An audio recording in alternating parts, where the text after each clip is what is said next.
everyone. My name is Ali Staffo, and I'm happy to be the host for tonight's concert. Tonight, we're listening to music written by composers that is inspired by the planet, its origins, and their concern for its future. I'm not one of the featured composers, but just like them, I'm here for the planet. I'm an environmental educator, and I spend most of my time these days urging fellow New Yorkers to eat weeds. Yup, eat weeds. I'm a forager, and I harvest wild plants. I educate others on how to collect their own for food, medicinal remedies, and crafting. People are shocked to hear that I do this work in the most concrete city in the country. I actually grew up and I reside in Staten Island. You may know this as the borough that was once home to the largest garbage dump in the world, but also home to the most protected green space in the city. It's filled with wild edible mushrooms, rare sacred plants, and hundreds of miles of trails to find peace, health, and solace in. But growing up in this paradox of a place has given me a perspective much like the dandelion that grows through the cracks of concrete in the sidewalk. We are a part of nature, we always were, and we always will be. And we should connect with our origins despite how far we may seem from them. I had the opportunity to speak with each of tonight's composers, and I learned of their incredibly unique stories. You just listened to Delphine Hedden's piece called Luisne. Luisne is an Irish word that describes the glow in the sky just before dawn, and anyone who's woken up or stayed up all night to watch the sunrise might be familiar with that sense of anticipation, the feeling of angst that settles in between mourning what's behind us and excitement for what's to come. What we hope for tonight is that you can embrace what we learned from the glow in the sky just before dawn transitions into day. We hope that this concert can be a transition point for all of us, to learn about people's stories and allow their influences to inspire us. The next work we'll listen to is called Bang by Michael Thomas Foumai. This piece will send you to the edge of the galaxy, then back to the shores of an archipelago. While listening to Bang, you might get the sense that you're at the beginning of the universe, floating amongst the chaos of the Big Bang. Perhaps you can tap into your deepest origins, when you were merely stardust floating aimlessly in space, neither waiting nor expecting to become a small part of this mysterious world we now call home. Michael, the composer, resides in Hawaii, where the carrying capacity and limits of the land are more obvious than in other places. There's only so much land on each small island. And Hawaii's natural spaces are being developed at a rate greater than ever before. This means less space on an already finite island for the biological diversity, birds, and marine animals that call it home. Michael's upbringing on a small archipelago in the vast ocean waters reminds him of what life could have been like before our modern ways. Long before GPS or satellites, Pacific Islanders navigated voyages across the sea using the stars, the sun, and other signs of nature. Just like they navigated long journeys using the stars, maybe we can learn to carve a path forward by tracing our deepest origins. Here's Bang by Michael Thomas Foumai.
between the origin of the universe and the present day, a Hindu story was written about Krishna, one of the most widely revered Indian deities.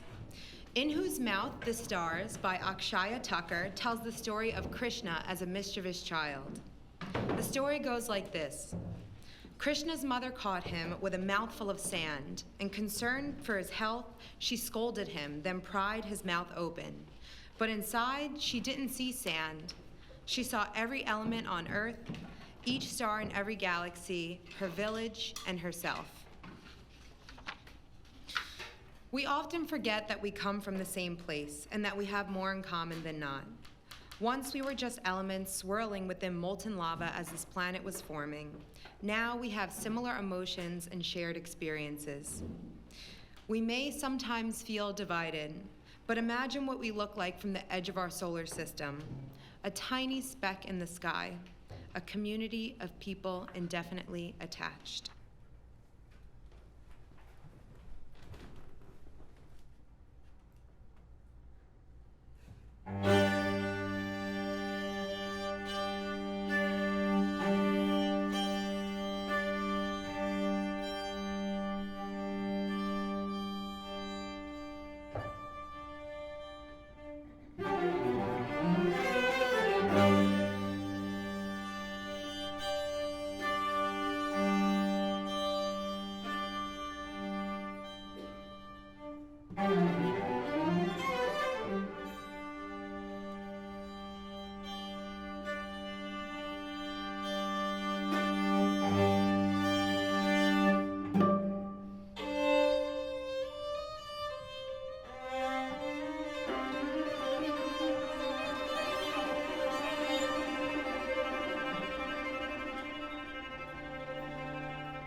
Next, you'll hear two pieces by Gabriela Lena Frank. Gabriela is the founder of the Composing Earth program. It's a uniquely robust commissioning program for composers who recognize that climate change or climate disruption is a civilizational emergency. Composers go through a 2-year process of studying the science of environmental and social issues that intersect with climate, and then they find their own story within it. Often when grappling with difficult truths or problems that feel bigger than ourselves, we can feel defeated. It can feel that there's no feasible role for us to play. But it's necessary that we learn not to confuse the gravity of these issues with hopelessness. Gabriela's motive for this group is we have to think about how much we've lost, but remember how much there is to save. Gabriela is a California native, and she called herself a casual purveyor of the environment until she moved to a town that experienced wildfires. It's hard to imagine the impacts of a wildfire. Picture flames moving at 80 football fields a minute, red skies filled with smoke, entire towns of 30,000 people completely burnt off the map in a blink of an eye. It was through this experience that she decided she could no longer be a casual purveyor of the environment. The problem was big, and it was right in front of her eyes. In the past, Gabriela's music has been deeply influenced by Latin culture, social justice, and gender equity. But more recently, she focuses on telling the stories of people affected by climate change because she sees how we are all interconnected through this issue. The second work you'll hear in Gabriela's set is called Zapatos de Chincha. It was inspired by a festival that's known for Afro-Peruvian music and dance in a town called Chincha. The musical tradition that Gabriela is exploring here was first developed by enslaved West Africans in Peru. She told me that although many dances in Afro-Peruvian traditions are playful and light, the population often suffers the worst effects of environmental racism, with many living in undersourced regions of the country. The festival that this piece was written about celebrates the rich cultural identities of the Peruvian coastal town. As you listen to this piece, you might envision a dancer, light on their feet, elegantly and playfully moving like a tap dance. The first piece you'll hear in Gabriela's set is called Canto de la Hoja, or Leaf Song. This piece portrays sights and sounds from a trip that she took to Peru, but focuses on that of a dying leaf. Except this leaf is not dying because it's been through its seasonal cycle. This leaf is dying because the tree is dying. In fact, on this trip, she noticed that many were. Much of Peru is known for its 20,000-foot mountain ranges separating arid desert, rainforest, and coastal environments. And because these ecosystems are so expansive, we don't consider their fragility and the effect that something like climate change can have on ecosystems one tree at a time. In just a moment, our violinist, Alex, will tell you a little bit about how Gabriela creates a sonic embodiment of these leaves.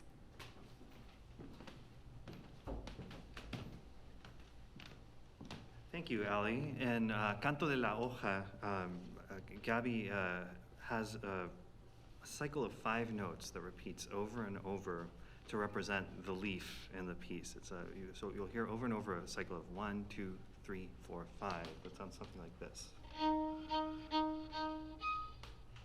But with it, she uses this technique in string playing called harmonics to represent the fragility of the leaf. And so a lot of the time you won't hear a pure tone, but it'll be mixed in with different sounds, which include this harmonic like this.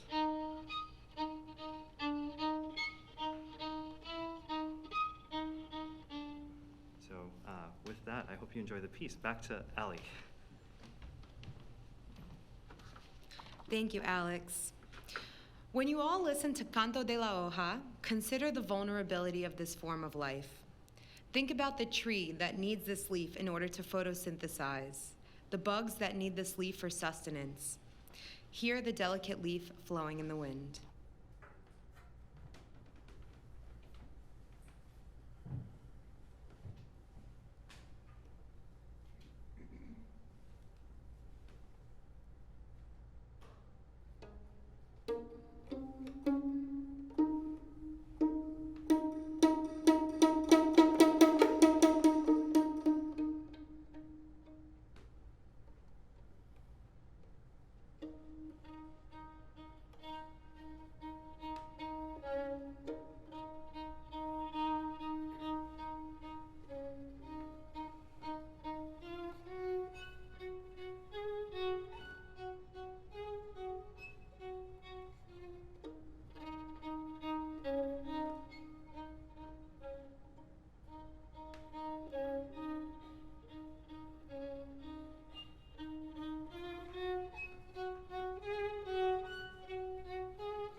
When we talk about climate change or environmental issues, it sounds so new, trendy, posh, or flimsy even.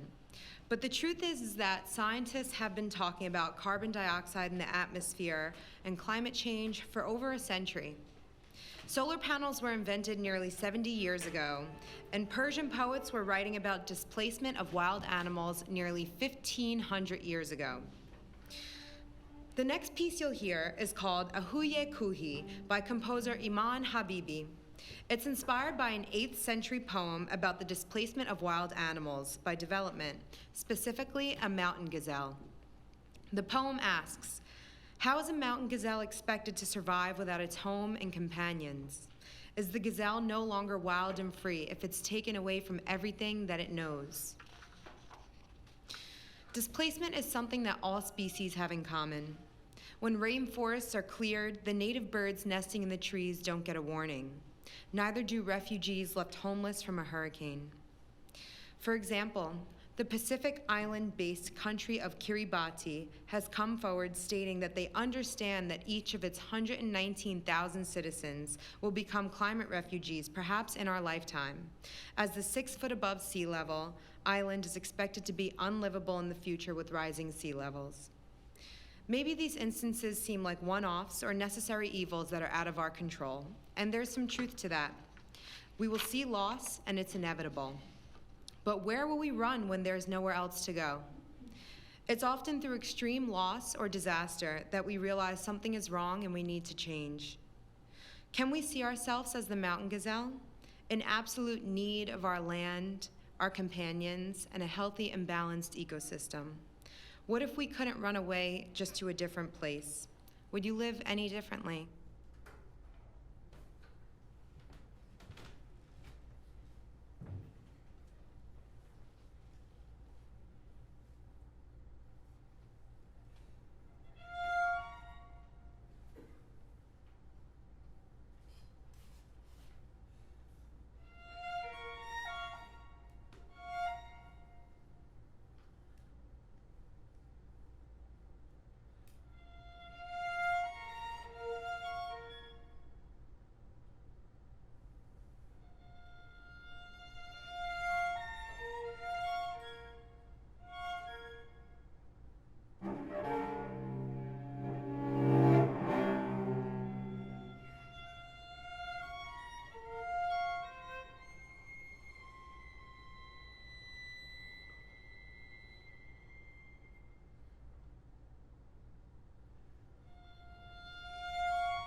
Iman Habibi's Âhūye Kūhī compels us to feel the gravity of issues that we face, and it reminds us just how long we've been discussing them. But the last piece for this concert reminds us that while it's important to sit with the seriousness of life, we can remain hopeful that ingenuity, joy, and wonder can carry us into brighter days. Recyclate by Nicolas Lell Benavides was inspired by a massive 15 by 15 foot tapestry on display at a museum. The tapestry was designed to look like a kente cloth, which is a West African textile with vibrant colors and striking geometric shapes. What's special about this tapestry is that it wasn't made from traditional materials. If you looked really closely and examined, you could see that it was designed with old foil from recycled liquor bottles. Technically, this piece was made from garbage, but the foil gave it glimmer, color, and a new life that shocked everyone who saw it up close. I've learned that creators, specifically composers, can feel pressured to craft something completely new. But what if we already have everything that we need and we're just neglecting its value? For Recyclate, the composer Nicolas pieced together all the old ideas in his head and wove them together much like this tapestry. He stitched together past influences and unfinished projects to make a playful and glittery piece of music. And he was only able to do this by releasing the pressure on himself and create music simply from a place of curiosity and joy. It takes humbling oneself to deny the urge to shop with the trends, just like it takes humbling for a musician to admit that their music can be borrowed from bits of other composers and teachers. But there's nothing wrong with this. In fact, reusing things only shows their value. Maybe this is a message for us to assess what we call garbage. Is it the foil on old liquor bottles? Is it old ideas that we've long abandoned? Is it the weeds growing in our gardens that we're ripping out without questioning if they're as valuable as the flowers that we're planting? We could discover a whole new world full of joy if we just challenge the notion of garbage.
It sounds like you enjoyed this final piece as much as I did when I first heard it. I could hear the playfulness in the music before I even spoke with the composer. So when we finally did speak, it was no surprise that he believes in the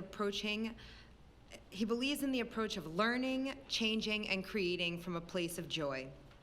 I want to thank you all for coming out tonight to this concert.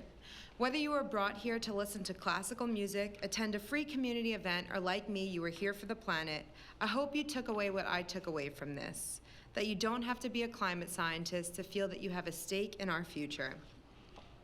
So many ideas have been discussed tonight: development, displacement, and disrupted ecosystems from climate change. With all these ideas in the air, people often wonder, well, what do I do? And I'm reluctant to prescribe any single solution because there is no single solution. There are many pathways forward.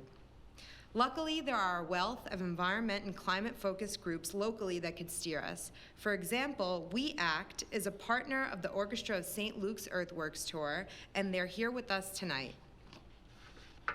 Their mission is to build healthy communities by ensuring that people of color and low-income residents participate meaningfully in the creation of sound and fair environmental health and protection policies. We encourage you to connect with them after this concert. We'd like to thank our other environmental partner, the Climate Museum, for supporting this series as well. No matter which way you look at it, we are all connected to matters of the planet. We all have a story that ties into our role here, one that hopefully makes us interested in preserving its future. These composers do, I do, and I'm sure you do too. It's when we trace our stories we can find out which role we play on the path forward. A little bit about me. Today, I run a business called Glam Gardener NYC, and one of my favorite things to do is teach. I teach both kids and adults to fall in love with the woods just like I did when I was a little girl. I teach people this by teaching them to identify wild, edible, medicinal plants. Plants that we often regard as weeds, useless or even harmful. I love the feeling of seeing people's worldviews transform as they learn.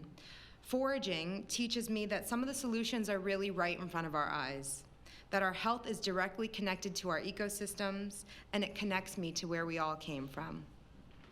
Before we end, I'd be remiss if I didn't mention something very important to me, which is not giving in to the overwhelming fear of these problems, so much so that we become complacent or paralyzed.